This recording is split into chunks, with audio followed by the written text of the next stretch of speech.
ভিন্ন স্বাদের মাছের রেসিপি জানতে হলে আজকে কিন্তু পুরো ভিডিওটা অবশ্যই দেখতে হবে। চলুন তাহলে দেখে নেওয়া যাক। নমস্কার বন্ধুরা, টুকির রান্নাঘরে সবাইকে স্বাগত। আজকে নিয়ে চলে এসেছি একটা নতুন রেসিপি।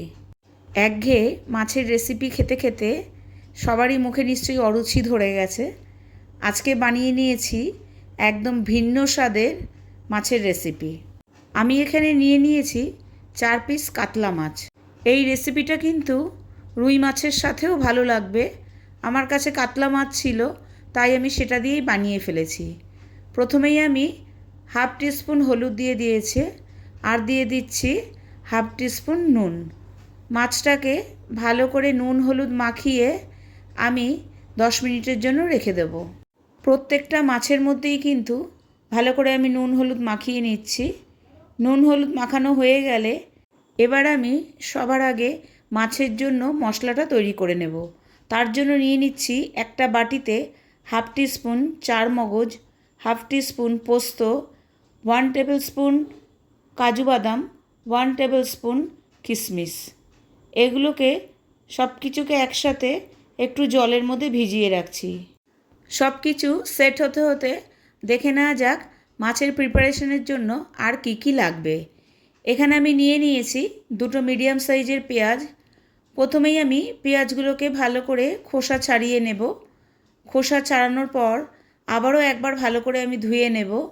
পেঁয়াজের খোসাগুলো ছাড়ানো হয়ে গেলে এখানে আমি নিয়ে নিচ্ছি 1 ইঞ্চি একটা আদার টুকরো। সেটাও ভালো করে খোসা ছাড়িয়ে নিচ্ছি।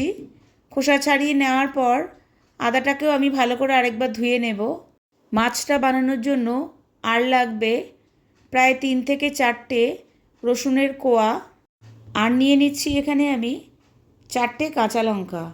ঝালটা কিন্তু আপনারা আপনাদের টেস্ট অনুযায়ী ব্যবহার করবেন। এবার আমি পেঁয়াজগুলোকে কুচিয়ে নেব। 2টো পেঁয়াজ কিন্তু 2 রকমের কাটিং হবে। একটা কিন্তু একটু বেশি ভালো করে ফাইনলি চপ করা হবে, আর আরেকটা বেরেস্তার জন্য কিন্তু পাতলা পাতলা করে কাটা হলেও লম্বা লম্বা একটু কেটে নিতে হবে।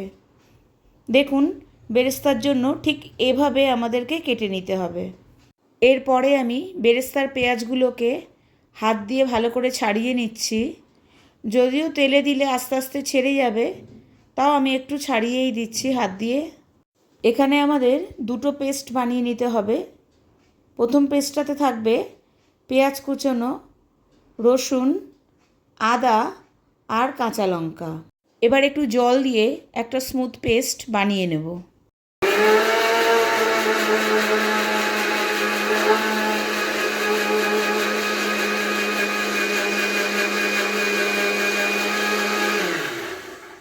আমার কিন্তু পেস্টটা তৈরি হয়ে গেছে। চলুন এবার আরেকটা পেস্ট তৈরি করে নেওয়া যাক। এখানে আমি দিয়ে দিয়েছি 4 মগজ, পোস্ত, কাজু বাদাম, কিশমিশ, আর দিচ্ছি 2 টেবিল স্পুন টক দই। তার সাথে নিয়ে নিচ্ছি একটা লাল শুকনো লঙ্কা। ব্যাস, এইটুকুতেই আমাদের সেকেন্ড পেস্টটা কিন্তু রেডি হয়ে যাবে। এদিকে কড়াইতে নিয়ে নিচ্ছি আমি সর্ষের তেল। যেহেতু বেরেস্তাটা প্রথমে আগে ভেজে নেব, সেই জন্য তেলটা আমি একটু বেশিই নিয়েছি। পরে মশলাটা ভাজার আগে এক্সট্রা তেলটা আমি তুলে রাখব। বেরেস্তাটা ভাজার সময় গ্যাসের ফ্লেমটাকে মিডিয়াম টু হাইতে রাখতে হবে। একদম লো ফ্লেমে কিন্তু বেরেস্তাটা ভাজলে হবে না, তাহলে বেরেস্তাটা একদম নরম হয়ে যাবে, মুচমুচে হবে না কিন্তু। দেখুন, একদম লাল করে আমি ভেজে নিয়েছি, আর বেরেস্তাটা আমি তুলে রাখছি একটা প্লেটে। বেরেস্তাটা ভাজা হয়ে গেলে এই তেলেই আমি মাছগুলোকে এক এক করে ভেজে নেব। মাছগুলো কিন্তু বেশি লাল করার দরকার নেই, হালকা ভেজে নিলেই যথেষ্ট। আমার কিন্তু একটা মাছ ভাজা হয়ে গেছে। এবার 3টে মাছকে আমি একসাথে ছেড়ে দিয়েছি।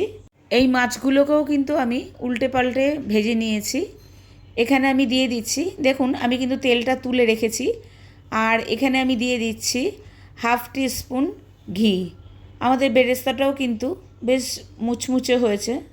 রান্নাটা কিন্তু আমি সর্ষের তেলে করছি। তেলটা গরম হয়ে গেলে তাতে দিয়ে দিচ্ছি 2টো তেজপাতা, 2টো এলাচ, একটা দারচিনি, 3 থেকে 4টে গোলমরিচ, 3টে লবঙ্গ, একটা স্টার অ্যানিস, আর দিয়ে দিচ্ছি অল্প একটু জয়িত্রী আর জায়ফল। এতে কিন্তু গন্ধটা খুব সুন্দর আসবে। আর এগুলো একটু হালকা ফ্রাই হয়ে গেলে, সুন্দর গন্ধ বেরোলে তার মধ্যে দিয়ে দিলাম আগে থেকে তৈরি করে রাখা পেঁয়াজের পেস্টটা। দেখুন, সব কিছুকে খুব ভালোভাবে মিশিয়ে নিয়ে এবার আমি এটাকে ফ্রাই করে নেব যতক্ষণ পর্যন্ত না এর থেকে তেল বেরিয়ে আসে। এই সময় কিন্তু গ্যাসের ফ্লেমটাকে আমি লো টু মিডিয়ামে রেখেছি। দেখুন, জলটা কিন্তু প্রায় শুকিয়ে গেছে, মশলাটা অনেকটা ড্রাই হয়ে গেছে। এই সময় আমি দিয়ে দিচ্ছি 1/2 টিস্পুন নুন, 1/2 টিস্পুন জিরে গুঁড়ো।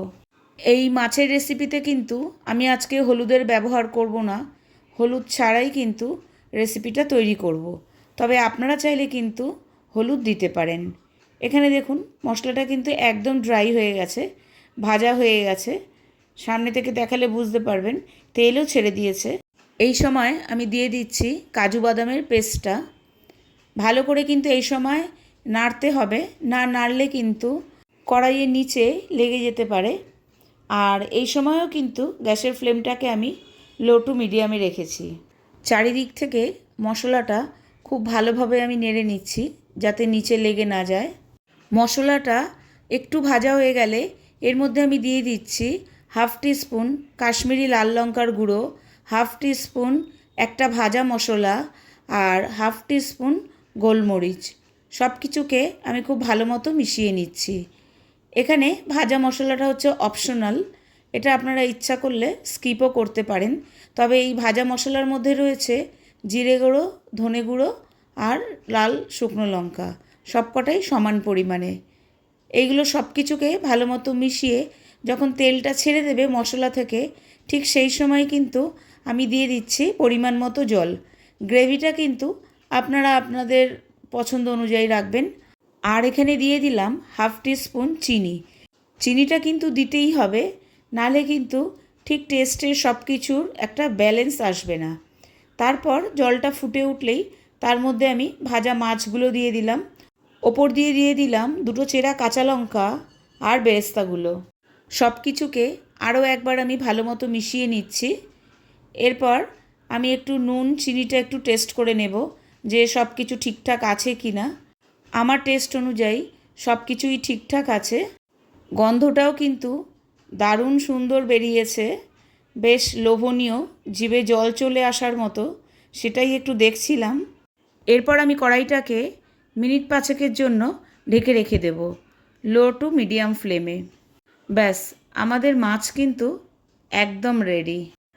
এই মাছের রেসিপিটা কিন্তু ভাত অথবা পোলাওয়ের সাথে ভীষণই ভালো লাগবে, যা কিছুর সাথেই সার্ভ করতে পারেন।